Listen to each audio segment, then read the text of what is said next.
Hijo de la guerra. Parte 3. Diario de un hijo de la guerra.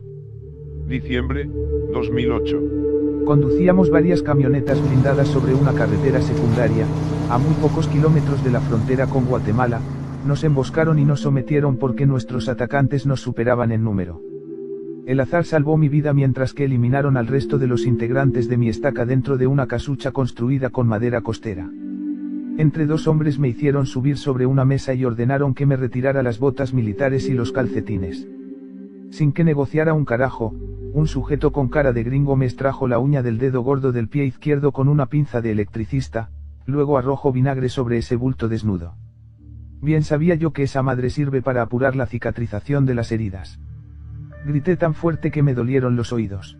No calculé que con la queja alimentaria la adrenalina de mis verdugos, quienes repitieron 9 veces más la misma chingadera. Nazario Moreno era un líder importante de la familia Michoacana. Fue él quien ordenó que me enterraran vivo, pero antes me usó para enviar un mensaje.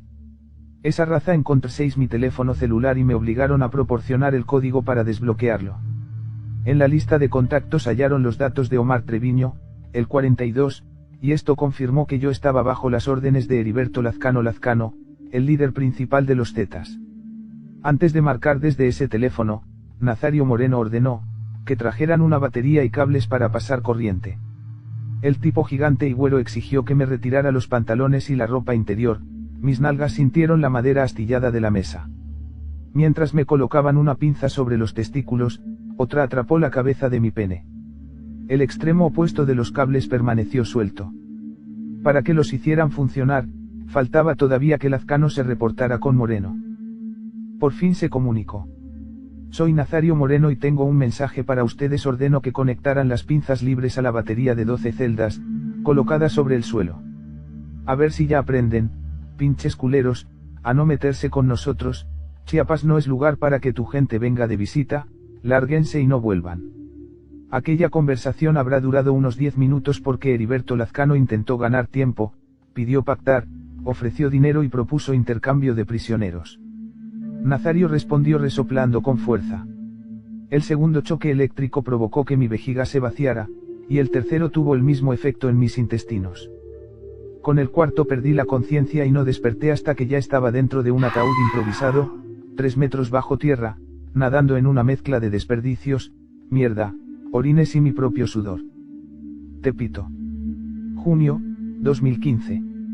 Al comienzo de la investigación me habría ayudado poder entrevistar a la familia de Galdino. La prohibición de acercarme era un problema para comprender el contexto en el que creció este hombre. Contaba con que, pasado el tiempo, lograría obtener su confianza y entonces insistiría para que me dejara conversar con las personas más próximas a su entorno. Mientras tanto, decidí visitar el barrio de Tepito, donde dijo que había transcurrido la mayor parte de su infancia. Si no podía acercarme a sus familiares, por lo menos lo haría al lugar que lo vio crecer. Galdino Mellado Cruz dice que de niño vivió en una vecindad ubicada en el número 69 de la calle Jesús Carranza. El domingo que visité el sitio, en la puerta de ese inmueble topé con un hombre melenudo y barbón, que traía puesta ropa recogida de algún basurero y no se había bañado en mucho tiempo. Me llamo Brígido Solís Guzmán, se presentó, aunque aquí todos me conocen como el Lobo. Si era un habitante viejo del lugar, podría ayudarme con la información que estaba buscando. Le conté que era periodista y que andaba sobre la pista de algunas familias antiguas del lugar. Uno deja el barrio, pero el barrio jamás lo deja a uno. Los pocos viejos que ahora quedamos podemos contarle, no hay ningún libro que diga todo lo que sabemos. Si me da para el refresco le hago al guía de turista, propuso, y luego me presento a su hijo Lupe, un muchacho de unos 11 años que me provocó lástima por flaco, sucio y, sobre todo, por su mirada desenfocada. Llamó mi atención que el hombre, con 70 y muchos, tuviera un hijo de esa edad. No fue fácil caminar aquella mañana porque Tepito, como casi todos los días, estaba a reventar de puestos y visitantes. Además, justo en ese momento se celebraban elecciones. Sin embargo, el hombre se entusiasmó mostrando las calles. Mientras nos dirigíamos a la iglesia de la Concepción, un dedo índice colgaba como gancho sobre el puente de la nariz de Lupe. Con el resto de la mano el muchacho atrapaba un pedazo de esponja remojado en solvente.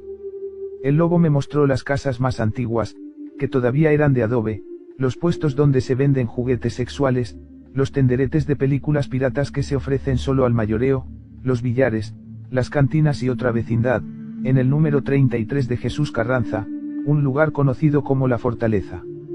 Hace no tanto, ahí se vendían toneladas de mosto, dijo. ¿Vino? Interrogué con ignorancia. El viejo se rió y alcancé a ver los 2 últimos dientes que le quedaban. No, cocaína, así se le dice aquí al polvo blanco. En lo que me conducía por entre la gente, extravié la mitad de sus palabras debido al estruendo de la música norteña que sonaba cada 2 o 3 puestos. Cansado del esfuerzo que implicaba hacerse entender, el lobo propuso entrar al Peñón, un parque público ubicado en el extremo este del barrio.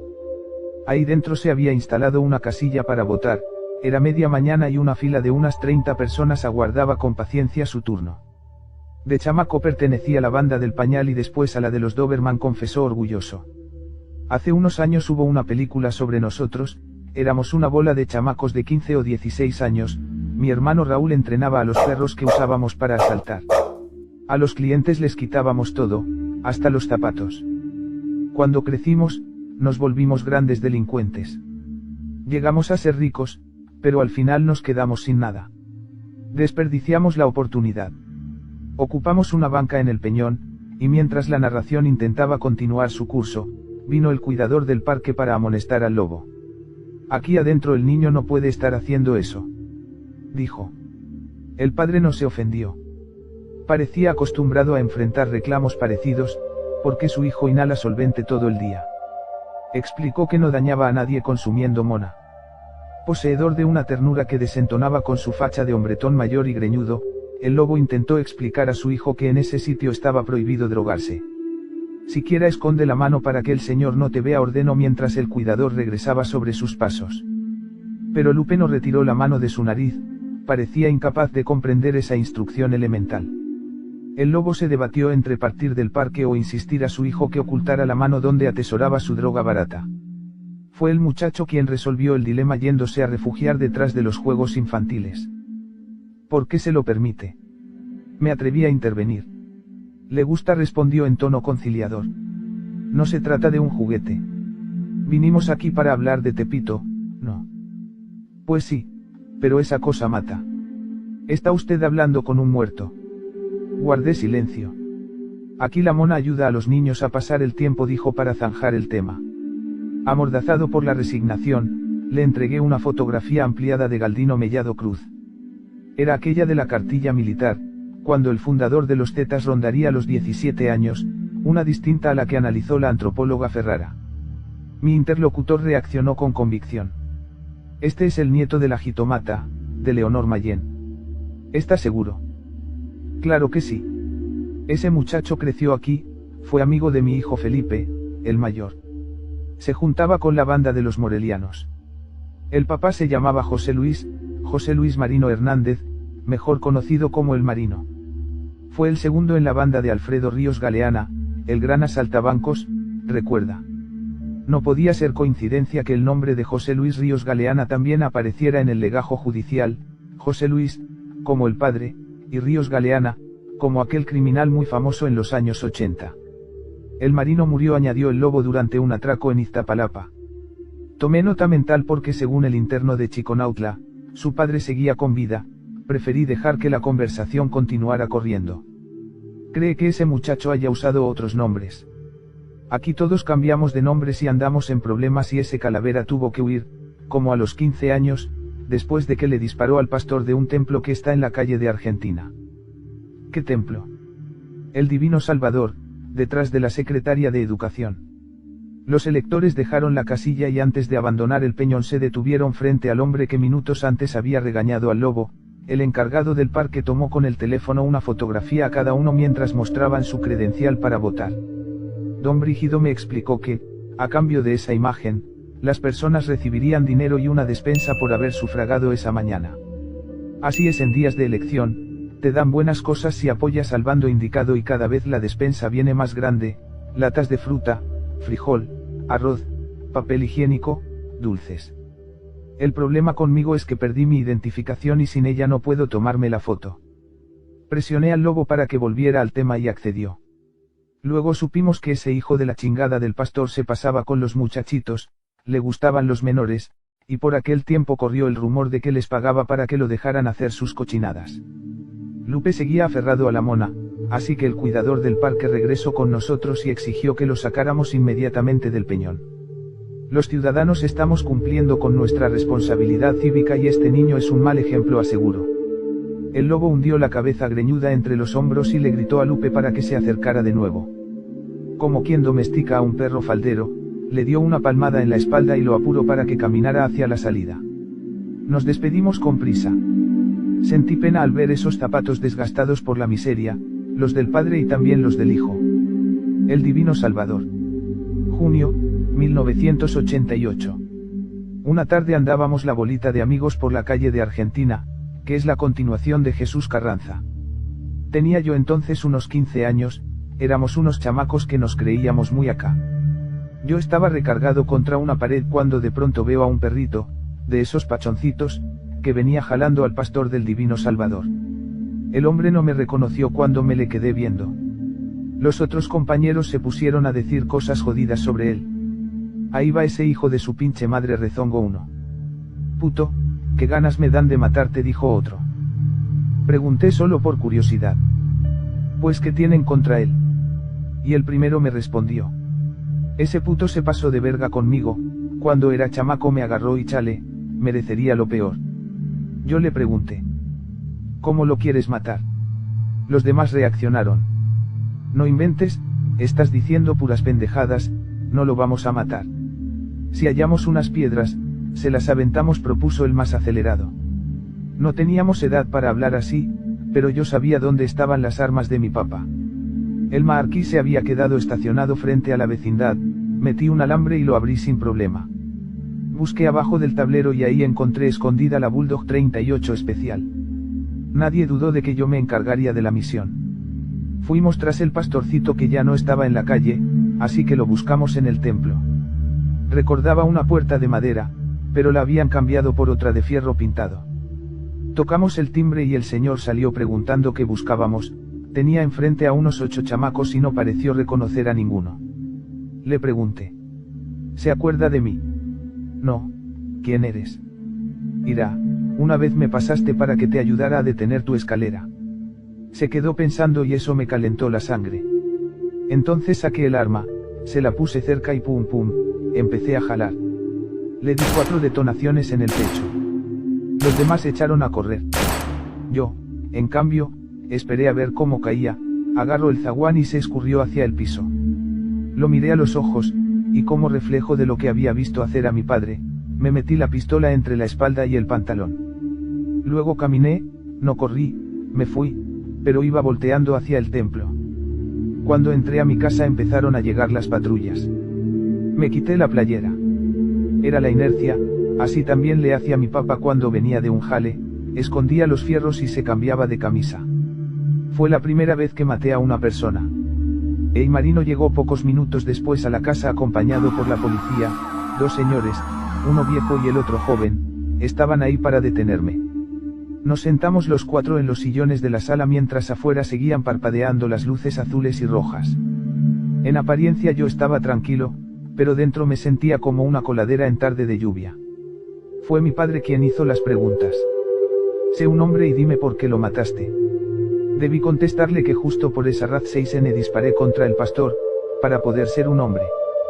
Pero tenía entonces todavía argumentos de niño. A cómo saqué de mi cabeza los recuerdos es que fui hablando.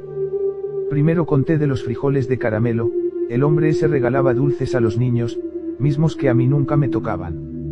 Un día lo encontré solo, subido sobre una escalera para colgar una manta grande encima de la puerta principal del Divino Salvador. Me pidió ayuda y prometió que a cambio me daría un regalo. Al terminar propuso que entrara al templo. Era un hombre güero de unos 30 o 35 años, aquel día llevaba un traje café y la camisa abrochada hasta el último botón. Entramos a una sala grande y cerré la puerta. Fue a buscar los frijoles de caramelo y me dijo que tomara los que quisiera, luego acarició mi cabeza y comentó que yo estaba bendecido por Dios. Me dio un beso con su barba rasposa, y la confusión hizo que yo permaneciera inmóvil. Jamás preguntó mi nombre. Se quitó el saco y puso un LP en el tocadiscos, unos cánticos religiosos se oyeron a todo volumen en el edificio. El pastor llevaba puesto un chaleco con un símbolo bordado a la altura del corazón. Se quedó fijo en mi memoria porque fue lo último que vi antes de que ese señor comenzara a quitarme la ropa. Al escucharme, mi papá iba enfureciendo. Expliqué que esa tarde varios chamacos descubrimos que el tipo ese había hecho sus cochinadas con más de uno, así que busqué la pistola. ¿Cuándo exactamente fue eso? Quiso saber mi papá. Recién había cumplido los 8. Fue antes de que nos fuéramos a vivir a Ecatepec. ¿Por qué no contaste nada?, preguntó uno de los agentes. El marino lo interrumpió. Porque si me lo hubiera dicho, yo mismo habría matado a ese hijo de su puta madre. Si el muchacho hubiera denunciado, intervino el oficial de mayor edad, le aseguro que ese señor no se la habría acabado en prisión. Todos sabíamos que mayormente eso era mentira. Mi papá exigió que comprendieran la situación. Préstenle el servicio a mi hijo, tiene 15 años. Yo se los voy a refaccionar bien. Antes de que los policías salieran de la casa, mi papá abrió la habitación prohibida y regresó con 2 bolsas de supermercado. Supongo que dentro habría una cantidad grande de dinero. El agente más joven se me quedó viendo porque dudaba. Al final dijo: si te damos la atención te me vas lejos, nada de seguir vagando por el barrio con tus amigos. Te esfumas, ¿me entiendes? El marino cerró el trato con un apretón de manos y los señores insistieron en que la próxima vez no habría servicio. Yo tenía miedo por la reacción de mi papá, pero una vez que estuvimos solos lo hallé muy amigo.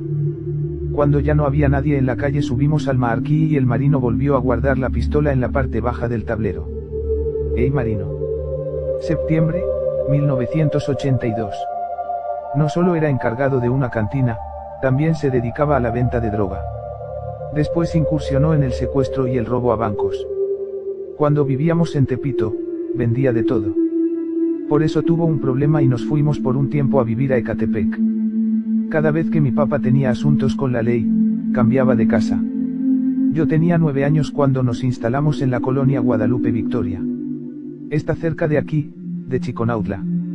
Mejoró nuestra situación porque el marino se volvió gerente de la Barra de la Piedad y el Rincón michoacano. Me llevaba a su trabajo y yo pasaba horas rondando las mesas. Al marino le gustaba tomar en copa, en aquel entonces bebieron Presidente. Siempre fue de copa, bien farolón. No lo mezclaba con Coca-Cola ni con hielos. Solo la copa chapaarita y el ron dentro. En la colonia Guadalupe Victoria también estrenó carro, uno de los grandes. Lo traía bien arreglado, limpio, blanquísimo.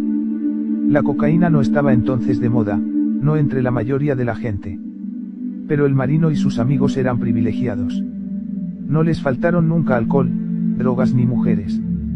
Los vi probar de todo. Y aquí viene un suceso grande, había una persona que cantaba y era amigo de mi papá. Yo lo admiré mucho. Le llamaban el Charro del Misterio y usaba una máscara negra de luchador. Tenía voz de profesional y me impresionaba su corpulencia, pesaba más de 90 kilos y media como 1.90.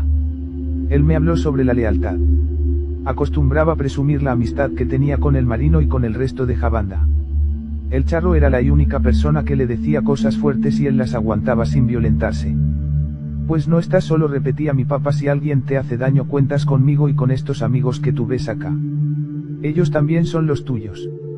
Ese señor no solo canta muy bien, tiene unos huevos que no te imaginas. El Charro del Misterio cantaba y su nombre de artista era Alfredo del Río, pero en realidad se llamaba Alfredo Ríos Galeana. En aquel entonces lo buscaban por asaltar bancos. El marino hizo varios jales con él. Cada vez que le iba bien a la banda, caían en la casa de Ecatepec. Recuerdo una maleta de color café con blanco y rayitas amarillas. De ahí sacaron una vez un paquetito y lo pusieron sobre una mesa pequeña de la sala. Era cocaína. Y entonces don Alfredo les dice a todos: señores, como quieran, lo que quieran.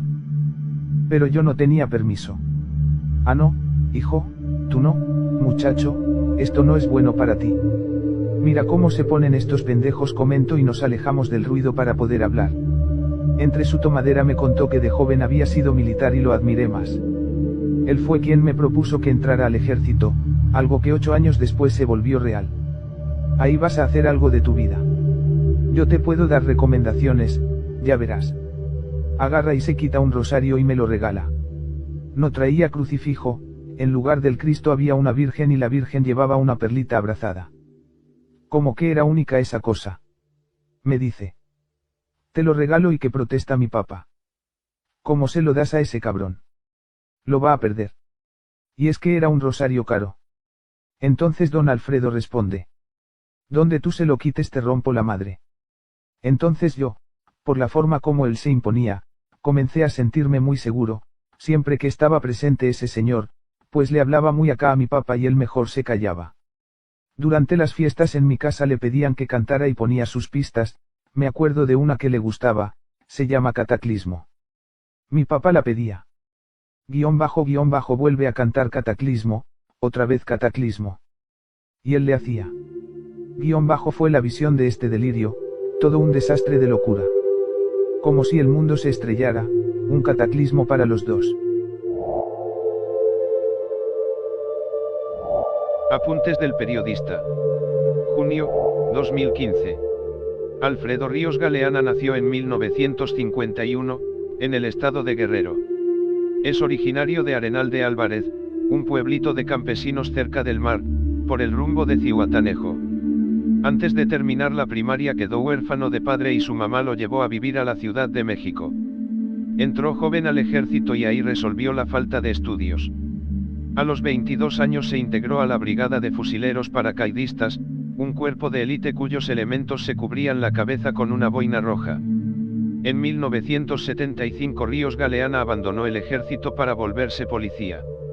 Con objeto de enfrentar a las bandas criminales que comenzaban a multiplicarse en las zonas urbanas del país, el gobierno del Estado de México creó el Batallón de Radio Patrullas, una suerte de SWAT a la mexicana.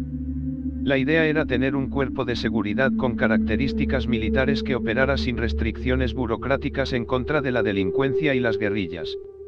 Corrían entonces todavía los años de la llamada Guerra Sucia contra los movimientos guerrilleros que en México y otros países de América Latina se habían multiplicado. Ríos Galeana fue nombrado comandante en este nuevo cuerpo policíaco conocido por sus siglas como el Barapem. 3 años después, todavía cobrando en la nómina policial, cruzó de lo legal a lo ilegal para formar una banda de asaltabancos. Según registros de prensa, entre 1978 y 1984 la organización encabezada por Ríos Galeana participó en más de 100 asaltos. Cuando estos datos se hicieron públicos, el gobernador decidió disolver el Barapem. Además de trabajar para la policía y atracar bancos, Alfredo Ríos Galeana se daba tiempo para cantar profesionalmente. En esos años grabó al menos 3 discos. Escondido tras una máscara negra entonaba música ranchera y se hacía llamar el Charro del Misterio. Poseedor de atributos para el camuflaje, Ríos Galeana no tardó en ganar fama dentro del ambiente criminal. Se cuenta que, antes de cometer un asalto a un banco, llevaba a sus socios a robar una casa habitación con el propósito de templar primero los nervios y poder actuar con cabeza fría en las operaciones más complicadas. Prefiero la inteligencia a la violencia, solía repetir. Se hizo célebre la vez que una cajera le reclamó porque siempre los ladrones asaltaban el mismo banco, y ella terminaba en el suelo bajo la amenaza de un cañón de pistola. El líder de la organización decidió que tal injusticia debía corregirse, abortó el operativo en el que se hallaba y se dirigió a robar la institución financiera ubicada al otro lado del arroyo vehicular. El Charro del Misterio recorría palenques y cantinas de baja estatura social y es probable que en esas andanzas conociera a otro criminal apodado El Marino. Ese hombre se convirtió en el segundo al mando de su banda. Varias veces Ríos Galeana se fugó de la cárcel y hay registro de que, en la última ocasión, El Marino le ayudó a escapar. Hijo de la guerra.